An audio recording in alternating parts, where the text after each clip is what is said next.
Coucou les beaux rubis, j'espère que vous êtes en pleine forme et bienvenue pour une nouvelle review. Aujourd'hui, je vous présente The Raven's Wand Oracle de Stephen Hutton aux éditions US Games, si je dis pas de bêtises.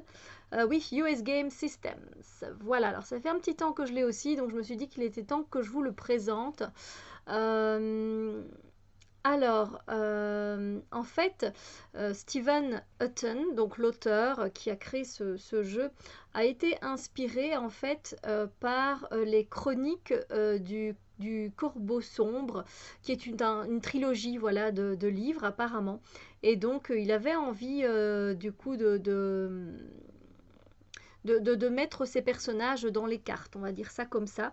Il y a donc 44 cartes et un petit booklet. C'est un style que j'aime vraiment beaucoup, qui est très beau, qui a un côté nostalgique, poétique, comme ça. Je vais vous montrer tout ça. Et donc c'est le bâton du corbeau, donc c'est l'oracle du bâton du corbeau, si on devait traduire un petit peu ça comme ça. Alors c'est une boîte donc qui est aimantée ici. Voilà, à l'intérieur, ça reste très simple et très bien. Voilà, hop. Ensuite, on a donc les cartes et le livret que je vous présente tout de suite. Donc, voilà. Je vais commencer par le petit livret comme je fais d'habitude. Alors, le petit livret est bien fait. Franchement, il n'y a rien à dire là-dessus. Voilà, en fait, il dit qu'il a commencé à écrire et à illustrer les chroniques du corbeau sombre il y a des années, aussi en écrivant une nouvelle qui parle donc du bâton du corbeau et qui voulait faire référence en fait aux plumes du corbeau. Euh, c'est une histoire qui est et on le voit un petit peu dans les cartes, vous allez voir, qui se place un peu au 19e siècle, en fait, avec un côté, du coup, de Grande-Bretagne victorienne. Voilà, et alors il nous parle effectivement de plusieurs personnages. Donc le gardien de cette Grande-Bretagne, c'est Valonia. Voilà, Valonia qui est un sorcier sage, vieux, qui vit dans les collines au nord de l'Angleterre, caché de ses ennemis qui s'appellent apparemment donc Illuminata Knighthood, la confrérie des cavaliers illuminés, quelque chose comme ça.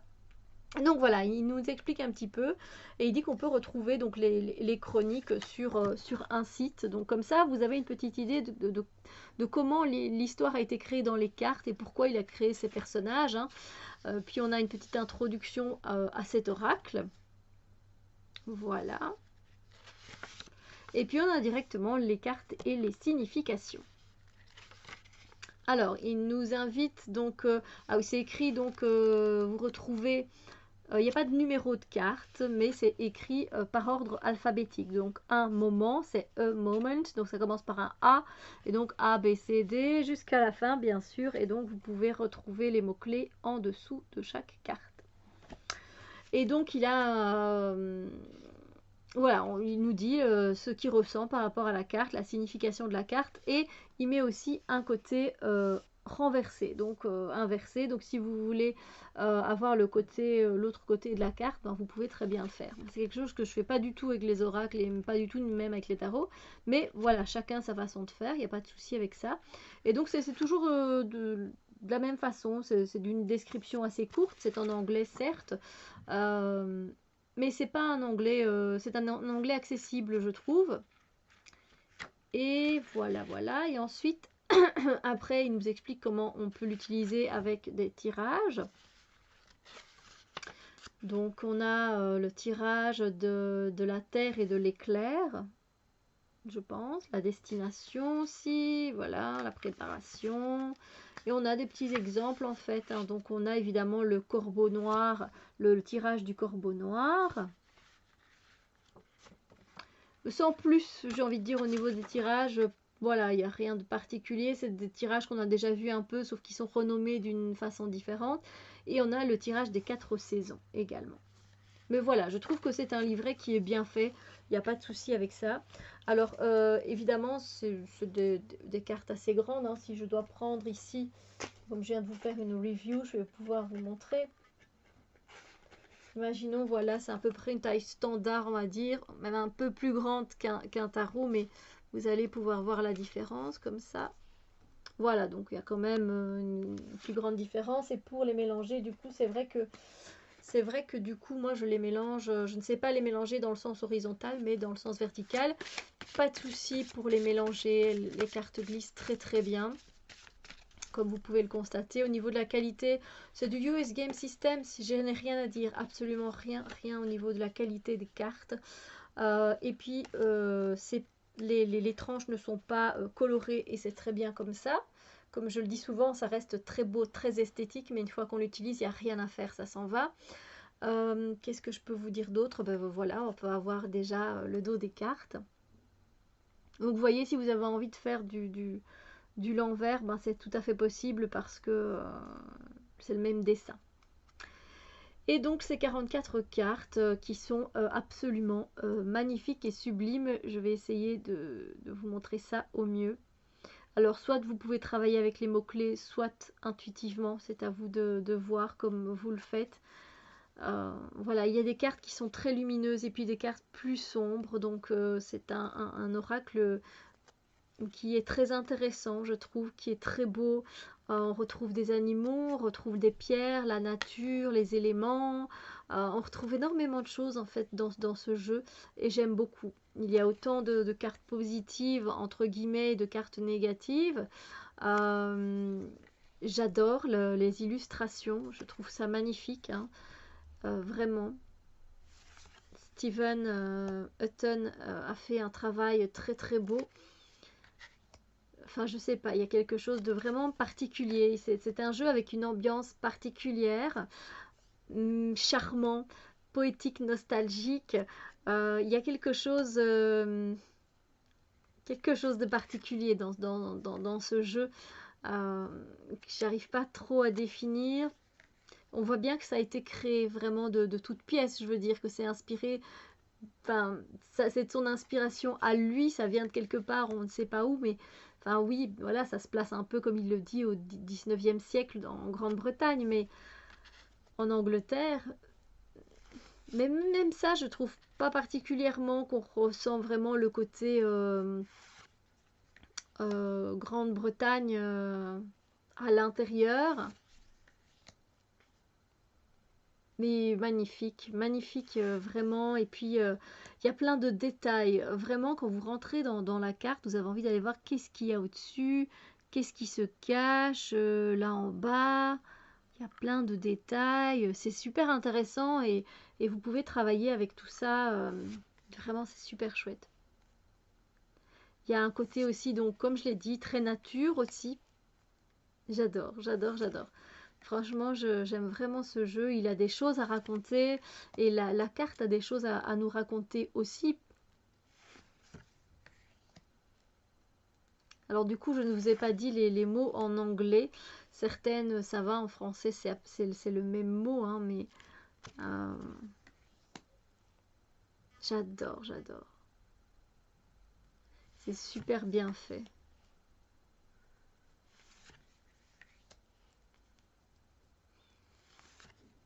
Franchement, c'est un plaisir de travailler avec ce jeu-là.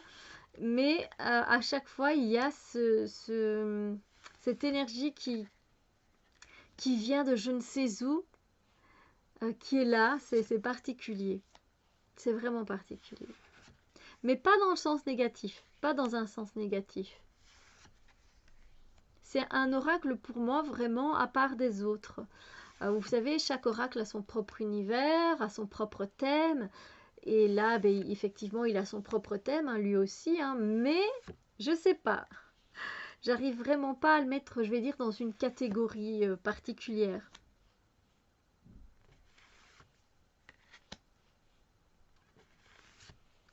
Il est touchant, il est parlant, il est profond.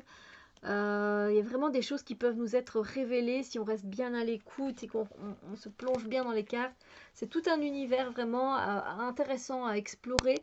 Donc je pense que on pourrait même, je veux dire, prendre une carte par une et puis mettre tout ce que l'on voit sur la carte, parce que ça, il ne le dit pas particulièrement, hein, comme on a une brève explication dans le livret, et on pourrait nous-mêmes faire un travail par rapport à tous les animaux qu'on voit, par rapport aux objets, voilà, s'il y a une lanterne, là il y a beaucoup d'oiseaux, il y a un drapeau, euh, pourquoi, quelle direction, enfin franchement c'est intéressant, et puis on a, vous voyez, on a différentes expressions, c'est super intéressant je trouve d'explorer plus en profondeur ce jeu.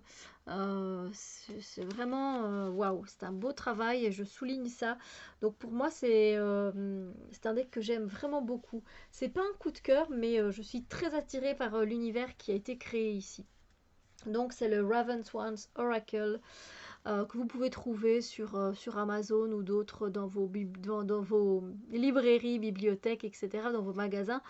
Et je vous le conseille vraiment fortement si vous avez envie d'un jeu un peu différent avec la nature, les pierres, les animaux, enfin, et en même temps des êtres humains, des fées, puis aussi le corbeau, pardon. Et puis ce vieux Valonia, ce vieux sorcier qui est le renard en fait, hein, je pense. Si je dis pas de bêtises, c'est le renard que l'on voit plusieurs fois apparaître, pas tant que ça, mais c'est lui, je pense, le vieux sorcier que l'on voit. D'ailleurs, j'ai eu cette carte. Alors pour vous, quand je vais vous dire il n'y a pas longtemps, ça va pas vous parler, mais j'ai eu cette carte sanctuaire et puis je me suis amusée à regarder tout ce qu'il y avait quoi sur la carte, dans son sanctuaire. Je trouvais ça super intéressant. Les cartes sont un peu glossy, hein, comme vous pouvez le voir. Et en fait, effectivement, j'avais vraiment besoin de me retrouver avec moi-même et envie de voir personne, limite de parler à personne. Elles sont très parlantes en tout cas, et c'est très intéressant. Sur ce, moi je vous souhaite une magnifique journée, je vous envoie plein de belles vibrations positives et je vous dis à très bientôt pour d'autres vidéos. Bisous lumière.